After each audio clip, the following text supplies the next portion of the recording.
Hello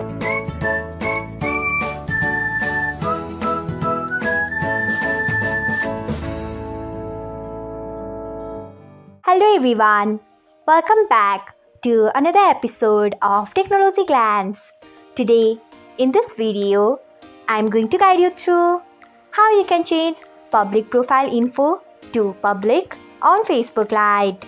So, let's get started. Firstly, open Facebook Lite app in your device. Then tap on three lines icon.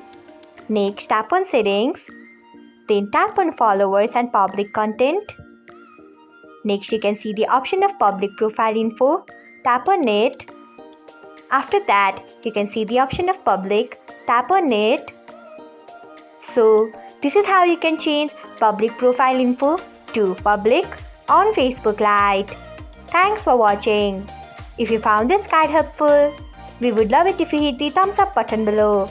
We upload great new tech tutorials like this one every day. So, do not forget to subscribe to our channel and hit the bell icon so that you'll never miss another update.